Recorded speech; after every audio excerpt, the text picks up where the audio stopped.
தொடர்ந்து பேசலாம். திரு ஸ்ரீராம், இந்த விவகாரங்கள் எப்படி நம்ம வந்து பார்க்கலாம்? நிறைய கருத்துக்கள், நிறைய விமர்சனங்கள் தொடர்கிறது. திமுக கூட்டணியில் இருக்க கூட்டணி தலைவர்களோட இந்த கருத்துக்கள், இதனால் 2026 புதிய அணி உருவாகுமா அப்படின்ற ஒரு கருத்து இங்கே உருவாகுது. வாய்ப்பே இல்லை, அந்த கூட்டணி வந்து சிந்தாமல் சிதறாமல் அப்படியே 26 நோக்கி நகரும் அப்படின்ற ஒரு வாதமும் முன்வைக்கப்படுது. ஆனால் இந்த பேச்சுக்கள் மூலமாக தெரிய வருவது என்ன திரு ஸ்ரீராம்? முதல்ல 2 வருஷமாக சொல்லிட்டு இருக்கோம், திமுக கூட்டணியிலையும் பிரச்சனைகள் இருக்க தான் இருக்குன்னு. அப்போது எல்லா கூட்டணி கட்சிகளும் நாங்கள் ஒன்றாக இருக்கிறோம், பல ஊடகங்களும் அதுக்கு சப்போர்ட் பண்ணிலாம் பேசினாங்க. நிச்சயமாக முரண் இருக்கு. நீங்கள் சொல்ற காலகட்டங்களில் முதலமைச்சர் கூட அதை பலமுறை பேசினார், திமுக தலைவர் கூட பேசினார். ஆனால் சமீப காலமாக அவர் அவ்வாறு பேசுவதில்லை. ஸோ முரண் நிச்சயமாக இருக்கிறது. கூட்டணியில் இருந்து கொண்டு தான் இருந்தது. இப்போ அது வெளிப்படையாக வெளியில் வருது. அதுக்கு ஒரு மிகப்பெரிய காரணம் என்னவாக இருக்கலாம் என்பது என்னுடைய பார்வை.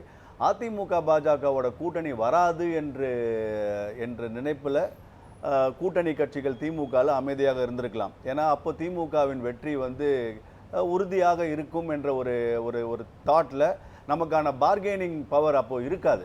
திமுகவில் இருக்கும் கூட்டணிகள் மிகப்பெரிய வெளியில் வந்து அவர்களால் சாதிக்க முடியாது. ஸோ அதனால் அங்கே இருக்கக்கூடியவர்கள் அப்போ திமுக வெற்றி எளிது என்று சொல்லும்போது அவர்களுக்கு அங்கே பேசுவதற்கான வாய்ப்பில்லை. ஆனால் அதிமுக பாஜக ஒன்றாக இணைந்த பிறகு அந்த களம் என்பது மாறிவிட்டது. களம் என்பது ஒரு மிகப்பெரிய ஒரு டைட் கார்னர் ஃபைட் என்று இருக்கும்போது இது இவர்களுக்கு ஒரு லங் ஸ்பேஸ் வந்திருக்கு. இன்றைக்கி திமுக கூட்டணியில் இருக்கக்கூடியவர்கள் தங்கள் இப்போ தான் கொஞ்சம் தைரியமாக பேசும் ஒரு நிலைமைக்கு வந்திருக்காங்க. எங்களுக்கும் இடம் வேண்டும், எங்களுக்கு கூட்டணி இல்லாமல் நீங்கள் ஜெயிக்க போகுது, இதெல்லாம் யாருக்கும் தெரியாமல் இல்லை. அப்போல்லாம் அமைதியாக இருந்தீங்க. இப்போ ஏன் அதை சொல்வதற்கான காரணம் என்ன? ஏன்னால் உங்களுக்கான இதை ஒரு வாய்ப்பாக நீங்கள் பயன்படுத்த அந்த கூட்டணியில் இருக்கக்கூடிய கட்சிகள் செய்யட்டும். சமூக நீதி பேசுபவர்கள், சமூக நீதி இல்லாத இடத்தில் சமூக நீதியை காக்கிறோம் என்று சொல்பவர்கள் அந்த சமூக நீதியை பற்றி பேசத்தான் ஆக வேண்டும்.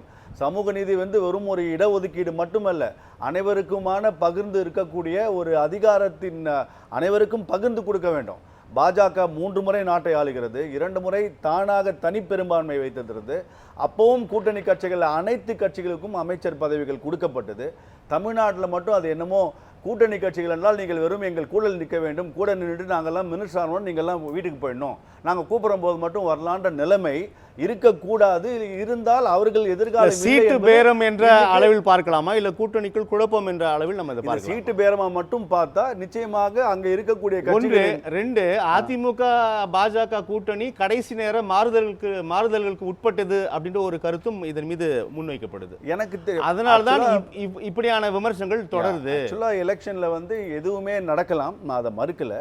ஆனால் இப்போ இருக்கக்கூடிய அதிமுக பாஜக கூட்டணி நிச்சயமாக பிரிவதற்கான வாய்ப்பு, சாத்தியக்கூறுகள் எனக்கு நிச்சயமாக தெரியல. ஏன்னா வலுவான என்டிஏ கூட்டணி இங்கே அமைத்ததுக்கு காரணம் அதுதான் திமுக கூட்டணியை கொஞ்சம் கலங்க வைத்திருக்கிறது, திமுகவையும் கலங்க வைக்கிறது.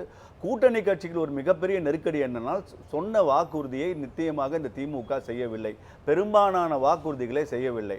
பெரும்பாலான வாக்குறுதிகள் செய்யாத பட்சத்தில் கூட்டணி கட்சிகளுக்கும் அந்த பழி அவர்கள் மேல் இருக்கத்தான் இருக்கும்.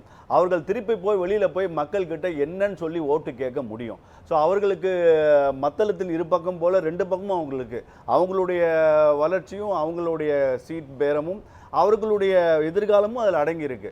ஸோ நிச்சயமாக ஒரு திமுகவுக்கு தான் இதில் நெருக்கடி அதிகமே தவிர பாஜக அதிமுகவுக்கு நெருக்கடி நிச்சயமாக. மற்றொன்று, நயினார் அணி அதிமுக கூட்டணி ஏற்றுக்கொண்டு விட்டது, அண்ணாமலை அணி அதை ஏற்றுக்கொள்ளவில்லை. அதனால தான் அண்ணாமலை தொடர்ந்து இங்கே பாஜக கூட்டணி ஆட்சி என்ற கருத்தையே பேசி வருகிறார் அப்படின்னும் இதன் மீது விமர்சனம் முன்வைக்கப்படுது. அதிமுக பாஜக இது எல்லாமே ஒரு புள்ளியில நம்ம பார்க்கலாம். இல்லை, அதிமுக பாஜகவை பார்த்து என்னெல்லாம் பேசினாங்க. விசிக அண்ணன் கூட்டணி தான், அது இந்த கூட்டணி, அடிமை கூட்டணி, அந்த கூட்டணி, மிச்ச கூட்டணியை பற்றி பேசும்போது நமக்கு கிடைக்கிற ஒரு சந்தோஷம், ஒரு ஆசை வந்து தங்களை பற்றி வரும்போது தான் தெரியுது. அடாடா, நம்ம இன்னொருத்தரை பற்றி பேசுகிறோமே, நம்ம நிலைமை என்னன்னு. நிச்சயமாக அதுதான் இப்போ அவங்களுக்கெல்லாம் வெளிச்சம் காட்டியிருக்கு. கம்யூனிஸ்டாக இருக்கட்டும், விசிகேவாக இருக்கட்டும், காங்கிரஸாக இருக்கட்டும், இவர்கள் வந்து வெறுமை திமுகவை ஆட்சி அதிகாரத்தில் வைப்பதற்கு மட்டும்தான் அங்கே இருப்பார்கள் என்று சொன்னால் இருக்கட்டும், அது அவங்களுடைய விஷயம். ஆனால் நிச்சயமாக அதிமுகவின் தலைமையில் இருக்கக்கூடிய என்டிஏ கூட்டணி நிச்சயமாக தமிழ்நாட்டில் ஒரு வலிமையாக இருப்பதை அவர்களை காயப்படுகிறது, கஷ்டப்படுத்துகிறது. அதான் உண்மை. ஸோ இப்படி தான் நம்ம அதை பார்க்கலாம். நிச்சயமாக நீங்கள் இப்படி தான் பார்க்கணும்.